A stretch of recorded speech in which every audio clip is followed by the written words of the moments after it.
Welcome to the Armenian Harvest, hosted by Arman Tatoyan.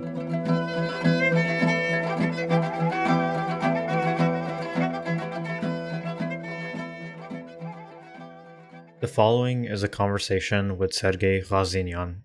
Sergey is a human rights lawyer and a former advisor to the previous human rights defender Arman Tatoyan. He has done work on refugee laws, human trafficking, human rights in penitentiaries, and more. In this episode, we mainly discuss the human rights violations that occurred in Armenian Artsakh in the past couple years and the responsibilities of the Human Rights Defender's Office. In the description of this episode, I've included a link to the report that Sergey mentions in our conversation.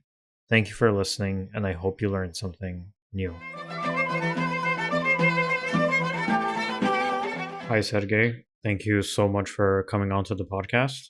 Could you first talk about the human rights violations that have occurred in Artsakh and towards Armenians in general? Maybe give a recap of what's happened in the past couple of years and if even before that, if you want. First of all, thank you, Arman, for the possibility.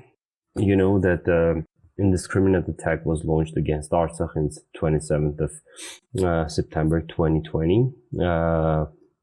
Right from the very beginning, many civilians died, including children and women. Azerbaijani soldiers used various banned weapons such as cluster munitions, such as incendiary ammunition of massive destruction, which contained chemical elements. Maybe, most probably, it is white phosphorus, or which is well known as white phosphorus. But since we do not have currently, if I'm not mistaken, at least I am not aware about this, a results of certain expert opinion, then we cannot say that it is like it was the white phosphorus. At least the result was similar to the one which occurred after the use of white phosphorus. Meaning it was like thousands of hectares of lands, forests were burned. Many human casualties we have injured ones number. This was used against the very close or against the communities, civilian communities. For example, in case of Ningi village, it was like approximately 100 meters far from the place where it was used.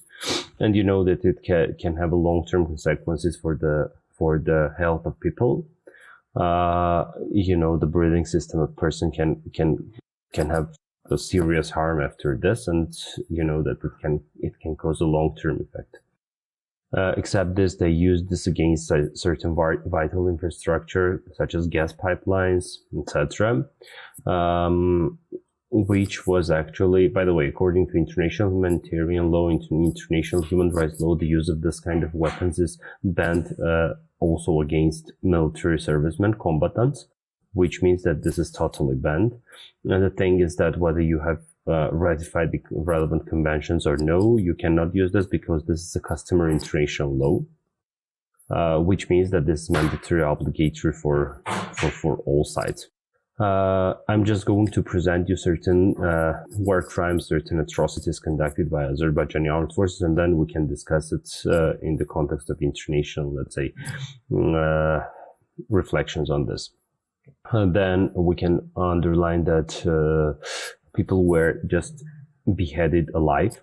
We have facts, we have video materials, during which the Azerbaijani military servicemen are beheading elderly people, the reason for which is actually only the ethnic basis, and that the person cannot couldn't leave his home place because of physical, let's say, obstacles. They are like 70, 80 years old. Except this, people were severely tortured, including the prisoners of war and captive civilians. They were severely tortured, they were beaten, they were humiliated, and all the reason is, again, the ethnic basis. We will put under the umbrella all these things, and I will present you what we think that the umbrella is. The umbrella is the Azerbaijani Armenophobic policy against ethnic Armenians, and the motivation for all the soldiers is proven actually that it is that because the wording used by both the Azerbaijani soldiers and the wording used by the soldiers in those video materials are actually similar. And then all we saw also with regards, since we have already touched the topic of prisoners of war and captive civilians, we saw already that there were certain artificial criminal cases launched against those people, including civilians. And the thing is that they are like using by use of torture and other prohibited manners, they are like gaining testimony from people, and based on those testimonies they are creating artificial criminal cases and going to like judge these people. But the thing is that they are like, we cannot like understand why they are sentencing certain people to certain period of time and the other ones like less or more, and why they are, let's say, releasing some of them or they are not releasing the others, etc. This is like, there is no logic behind. The thing is that, according to international humanitarian law, all civilian captives like needs to be released right after the captivity, and all the prisoners of war must be released right after the end of hostilities. This is the mandatory rule. Since now some of the people are being, let's say, released from both sides, this is not, let's say, thing which is regulated by the November 9 agreement, three-party agreement. This is according to the international humanitarian law. So even if there won't be any point like in this agreement of November 9, this will be mandatory for both sides to release the prisoners of war after the end of hostilities.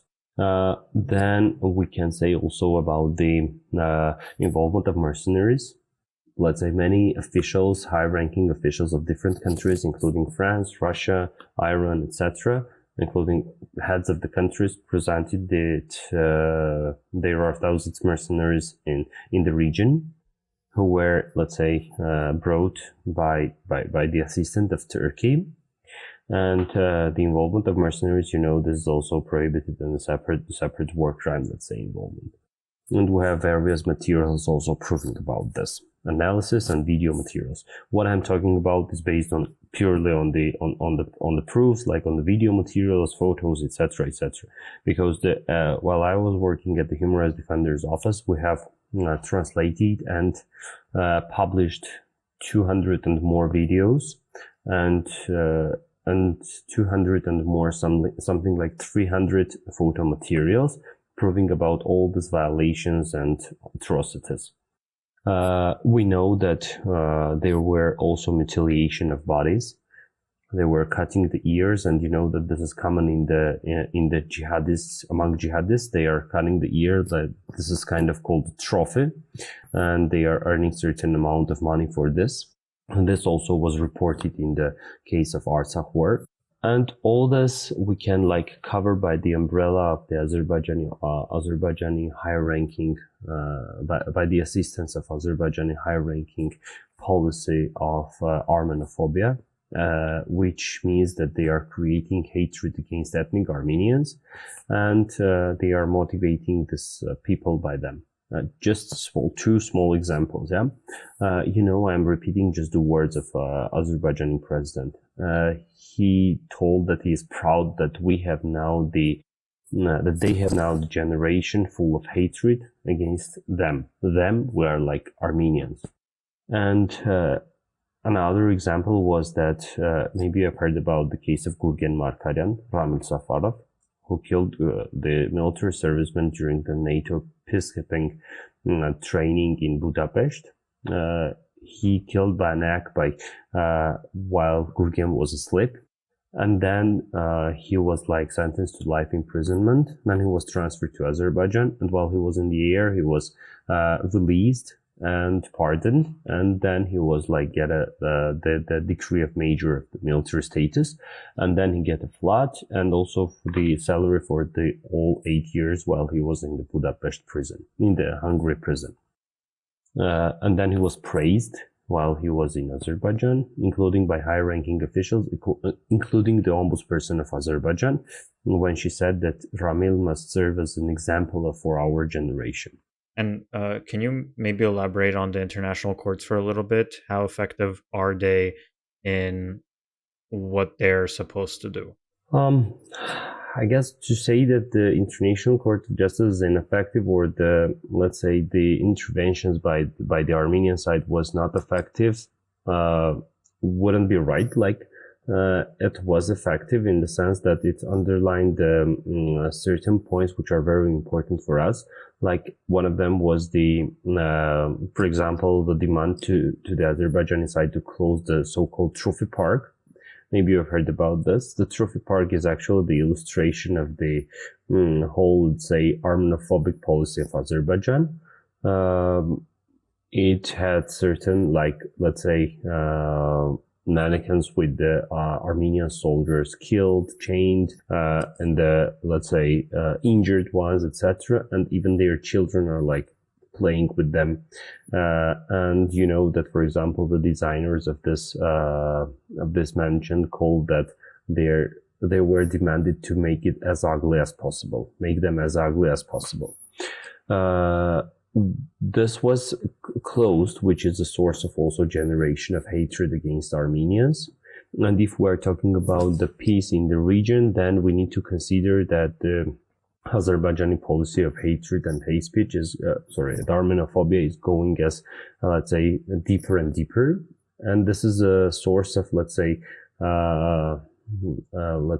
assistance to the regime, Azerbaijani regime, for keeping their authority there in the country, for keeping the power in the country, which means that it is not going to be less. It is going to be generated in a much more, let's say, fast manner. And yeah, it is going to serve as a basis for future violations. Which means that if we are currently discussing the violations in Artsakh or in Armenia as well, because we know that certain cases were also occurred in Armenia, we have casualties as well in Armenia, like in Gegharkunik and in Syunik provinces, then we need to consider that the root causes of this problem must be solved. Otherwise, we will have the continuous violation. What about the European Court of Human Rights? In my personal view, currently we have certain cases, like just a briefing, we have certain cases, we have interstate application like Armenia versus Azerbaijan, and we have individual applications submitted by relatives of the prisoners of war, those who passed away during the war, etc. And also we have certain cases of interim measures, like for the prisoners of war. Interim measures is discussing by the court in a much more, let's say,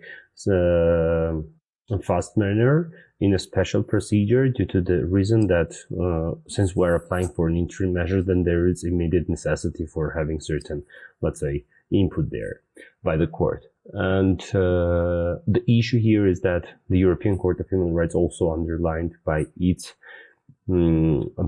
official, let's say, public letter to the Committee of Ministers that Azerbaijan is not cooperating well in this regard and is not providing the requested information on the prisoners of war, like whether these people are there or they are not there, etc., etc. Just keep in mind that I'm going to discuss also this topic, that they are not providing information. Yeah, I forgot to say this when I was discussing the issue of prisoners of war.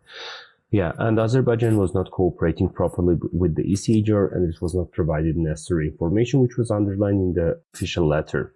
And then it was also discussed in the PESA resolution, the latest resolution on NK, which we can also discuss this. And this was very important one in the sense of humanitarian crisis in the Syunik and Gegharkunik provinces. This was also effective one in this sense, which we can also cover. Yeah, with regard to the individual and the other cases, I'm not involved in this process, so I cannot answer to the detailed question with regard to the process itself, since the Human Rights Defender's Office was involved in this field by providing the necessary information, like facts, based on our like fact-finding missions, activities, facts to the relevant, let's say, applicants, to the relevant site.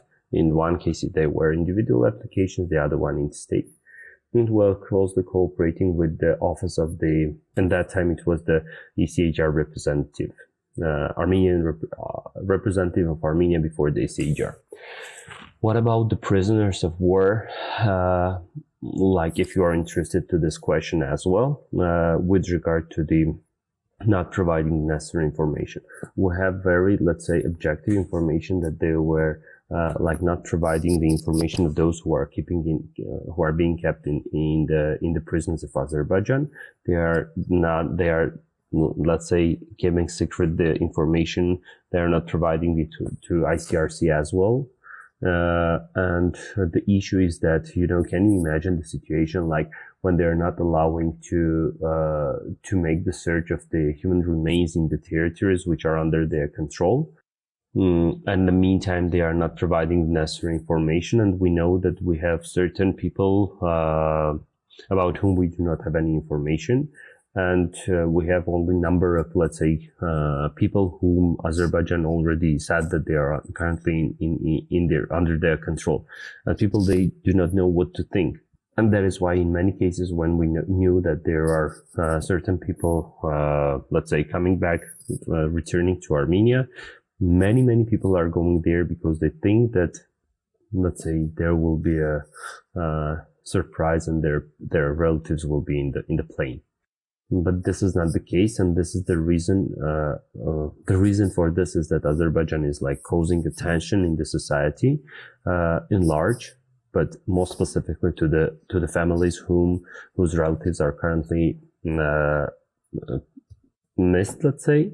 We do not have any information about them. And the other thing is that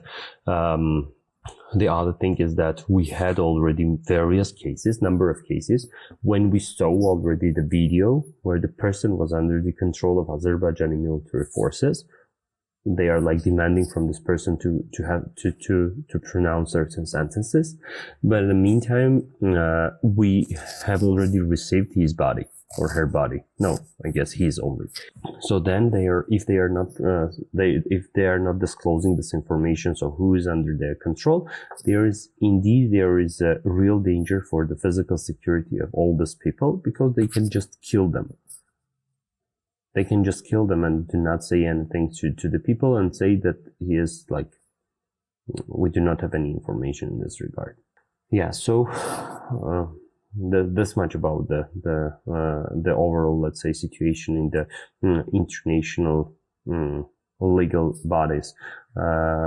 If you don't mind, we can also discuss the situation, the post-conflict situation, also in the regions, near the provinces, or in the example of Sunik and Gerarkunik provinces. But if you have question like with regard to the conflict itself, we can finalize it. I did have a question on Gerarkunik. So I think the human rights defender at the time, Arman Tatoyan, released a statement in, I believe, October 2021 that Azeri forces were strengthening their positions in Gerarkunik. Could you elaborate on the human rights violations that these incursions caused? Okay, so I will present you first of all what we have conducted already and what was revealed by the fact-finding activities of the human rights defender. So the previous human rights defender, of course. So first of all, actually, we have certain incursions to the Armenian land. We know this started from May 2021. The main incursions were from Gerarkunik and Sunik provinces. Firstly, we started initiated fact-finding activities in all these areas to understand what are the humanitarian and human rights causes after all this, let's say, all these issues. By the special, let's say, techniques of the fact-finding activities, of course, independent fact-finding activities, we revealed various issues, and I will going to divide them by the human rights. First of all, indeed, this is the right to life of the people, and we are more than there are certain, let's say, indeed, casualties among Armenian soldiers. We all know about this, and beside that, we can say that the real danger to the life of people exists indeed, and we proved it by the example of already at that time already finished war in Artsakh, because we already understood that the motivation of Azerbaijani soldiers due to the level of Armenophobia and hatred is very high, and if they will have a possibility like to kill a person or to torture them, they will do so, which means that at least only their existence, only their, let's say, situated, that they are situated near the Armenian population, it is already the violation of Article 2, like of the CHR, of course, right to life. Then we had certain examples when Azerbaijani military servicemen captured the people living in the villages nearby. They tortured them, etc., etc. We have already certain cases of this, number of cases of this, which was already reported, which means that their physical security is also, let's say, endangered. Right to liberty security is also under the danger, since they were like depriving the person from liberty illegally, because this person just was like going to the pastures near their villages where they used to go, like at least for the period before. Like you cannot just find a solution afterwards, like immediately, to all these problems. The other case was the right to freedom of movement. People were not able to move within the, let's say, near the villages or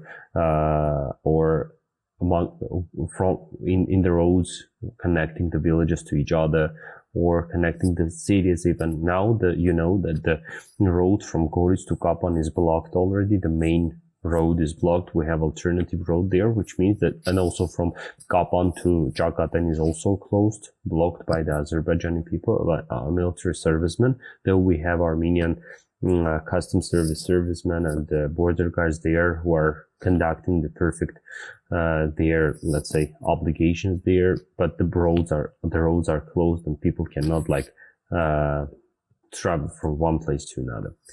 And the other problem is the right to property. There were various number of cases when the land, according to cadastral documents belonging to a person, is now under the control of Azerbaijani military servicemen, or cases when they have rented, according to the special contract by the local self-government body, a land, but currently this is again under the control, or they have taken loans for buying certain animals, and now the animals are on the, let's say, past the border, so-called, and Azerbaijani military servicemen did not return them, and now they are supposed to pay for this loan, even though they are not with them now.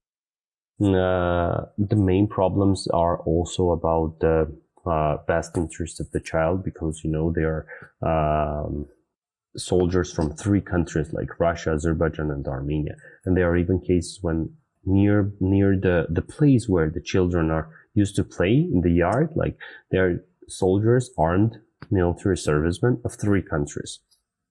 This is indeed not according to the interest of best interest of the child. The other problems are water reservoirs, right to water and sanitation. The water reservoirs are, in certain cases, the water coming to the reservoir is under the control, or the reservoir itself is under the control. The most vivid example is the Sev Leach, the Black Lake, which serves as a water reservoir for Goris, for Sisyan, and for other communities, small communities, villages nearby. And as a solution for all this problem, we suggested to have a security demilitarized zone in order to protect the people living there, ensure the let's say the proper life of those people in these areas, and not only those living there. And this does not mean that we are saying that the territory will belong to Armenia or Azerbaijan, but we are rather saying that this will serve as a, let's say, intermediate solution for while we will have the full demarcation and delimitation. And according to the discussions with the special rapporteurs on the who drafted actually the PASA resolution on NK conflict, we presented this idea to them, and it was illustrated in this PASA resolution as a, let's say, call to the side to initiate discussion on the possibility of having the demilitarized security zone. This can help much, and we're suggesting to have this, for example, for 3 or 5 kilometers, and suggesting to have this only from the side of Azerbaijan, because we cannot have the displacement in our country, because we had already displacement. If we will, like, they are, just for you to imagine, I will share with you also the Google map, which we have created. Like the Google map in a very interactive manner shows the situation in the example of Syunik and Gerarkunik provinces. You will see everything there, like with the icons, etc. Please just bear in mind that this is as of November 2021. And I will share with you also the report which we have published. This was ad hoc report on the security demilitarized immediate necessity of having the demilitarized security zone. This is the situation afterwards, and we're suggesting to have this only from the side of Azerbaijan, like not Azerbaijan, like the territory which is under the control of Azerbaijan, for the purpose by the justification that if we will have, like, for example, they are sitting very close to the communities. In many cases, they are like for 10-20 meters from the houses of people. So if these people will be like displaced, we will have the security zone from the side of Armenia as well. We will have thousands of displaced people now, which will cause another humanitarian crisis. And in regards to the process of the Human Rights Defender's Office, can you maybe talk about that a little bit? Who calls? What happens after they call? What actions are taken after that, etc.? Yeah, sure. I can explain what was in the previous time, because currently I'm not working at the Human Rights Defender's Office, you know, that while Mr. Arman Tatoyan was working there.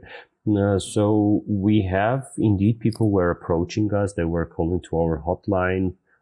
They were providing information. We're in close cooperation with the local self-government bodies. And we have regional offices as well, both in Syunik and Gerarkunik provinces, and also in Tavush, in Shirak, and other. So we are conducting on-site visits to these places to understand what are the situation, what are the main issues of this situation, and we're reporting all this based on the independent mandate of the Human Rights Defender. Yeah, and then we are sharing all the results with like all respective stakeholders. It can be the national ones, like National Assembly, government representatives, etc., and also with our international colleagues. What happens to those people who lost their sheep, who lost their, I guess, material possessions? Do they get reimbursed? And if they do, who reimburses them? Is it the Human Rights Defender, or is it the government, etc.? We were closely involved in this process, not for the reimbursement, but for the discussion with the government to find a solution to reimburse these people for their losses. But to have the direct reimbursement, no, we are not. Like, the Human Rights Defender is responsible for the protection and promotion of human rights from the governmental bodies, from state authorities, local self-government bodies, and in some cases with organizations. So we're not directly, let's say, responsible for providing certain services to directly certain services, but in this concrete case to provide the reimbursement to these people. Or we are not also responsible for the repatriation of the prisoners of war or work in this regard. The Human Rights Defender can assist or work with the responsible state authorities, but it is not the first, let's say, responsible body for that. Mm-hmm. And what's the relationship between the law or the Constitution and the Human Rights Defender, or how are laws created in relation to human rights? Sure, I will actually present their norm creating process, if you don't mind, in the context of the responsibilities of the Human Rights Defenders institution according to our legislation. The Human Rights Defenders in Armenia, actually, the Human Rights Defender is the ombudsperson and the National Human Rights Institution. In the international community, it is well known that the ombudsman is rather dealing with the let's say individual applications. And the National Human Rights Defenders are institutions are rather dealing with systematic issues like improvement of legislation, normative legal framework. In Armenia, the Human Rights Defender's Office was conducting the improvement of the normative legal act system by main 4 directions. These are the initiation of legislative amendments, the presentation of a submission of application to the Constitutional Court with regard to the constitutionality of certain norms. The Human Rights Defender's Office was also presenting amicus briefs to the Constitutional Court with regard to the application submitted by other parties, and also the government was responsible to share the legislative amendments, normative legal acts, draft normative legal acts on human rights issues to the Human Rights Defender. This was a mandatory thing to have the comments from the Human Rights Defender. That's according to the constitutional law of the Human Rights Defender. Yeah, so this is the norm creating process involvement of the Human Rights Defender per se. The Human Rights Defender, but in a more general sense, let's say the norm creating process with regard to the laws, let's say, is being presented either by the initiation of the government or by the members of the parliament themselves. In both cases, the parties can be involved in the sense of presenting their comments, recommendations, etc., etc. And then it depends on the type of the law that is going to pass certain, let's say, listenings from 2 or 3 readings, and then they are going for the signature by the president of the country. The president of the country can either sign it or send it to the Constitutional Court for checking the constitutionality of the concrete draft normative legal act. When we're saying the government decree is being adopted or the amendments to the government decrees are being adopted by the government itself. But in this case, again, this is mandatory. Since the government decree is also normative legal act, it is mandatory to share this with the ombudsperson for the opinion. And we had also cases when even the decrees or decisions of the ministers were also shared with us, since we were like, let's say, in a very close cooperation with all the state authorities, and we're like cooperating with them. We had various cases like, for example, in the penitentiary field, when the Constitutional Court decided that the norms in the government decree also are unconstitutional and need to be abolished. This, like, very briefly, the situation in Armenia on the norm creating process. What about the human rights violations that occur in prisons in Armenia? Honestly, prisons are something that I don't often think about. Yeah, sure. With regard to the prisons, I can say that from this year we have closed 2 prisons. These are, if I'm not mistaken, Hrazdan and Kosh prisons. We have in the penitentiary system, let's say, we have divided one of the main achievements was that we have separated the medical care and assistance in prison and the penitentiary service itself. Like, we have created the state non-profit organization, which is providing the medical care and assistance. The thing is that also it is not totally independent, since it is also under the control of Ministry of Justice. And from the institutional perspective, it is separated, but in the practical sense, it has certain developments to be achieved to have the aim and purpose reached. But at least this was a step forward in this regard. And we have various issues in this field, legislative ones, and also practical problems, like it can be the level of medical care assistance in the prisons. It can be in some cases, it can be overcrowding as well. But the problem of overcrowding, like after the pardon release of people, prisoners after the 2018, it was like, yeah, it decreased the much more small level. Another problem is the use of detention as a restraint measure. It is rather used as a first one rather than as a last resort, let's say, which needs to be considered as a last one. You know that we have other restraint measures as well. We're going to have a new ones according to our criminal law and criminal procedure code. Yeah, the main problems can be also the detention conditions in the prisons.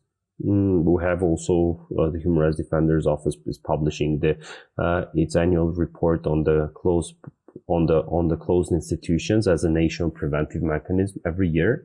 And the CPT, the Committee for Prevention of Torture, has also published certain reports on Armenia and places of deprivation of liberty. This is the overall picture of the prisons. What to say more here is there are many problems. If we'll concentrate on one of them, we can discuss this. But now I'm not. Nothing is in my mind to talk. In the general sense, the probation service needs to be developed. To have, since it is new, it needs to be developed now. And yeah. And I know we're running out of time. So my final question is a law question. Does everyone have a right to a fair trial in Armenia? Are there instances where people don't have a right to a fair trial in Armenia? Oh, this is very hard to answer to this question, actually, because we need to discuss this on a case-by-case basis. Theoretically, all of them have the right to fair trial. All must have fair trial because this is enshrined in the Armenian constitution. But which means in the concrete cases, they can be violated. Indeed, can be violated. We have cases against Armenia in the European Court of Human Rights when it considered that the right to fair trial was violated. But to answer to your question, whether in the concrete case, we need to have the case description, let's say the situation itself, in order to be able to answer to this question. But to answer to in practice, is it protected or no? No, it can be various cases when it is violated. Ideally protected. No, it can be cases when they are cases when they are violated.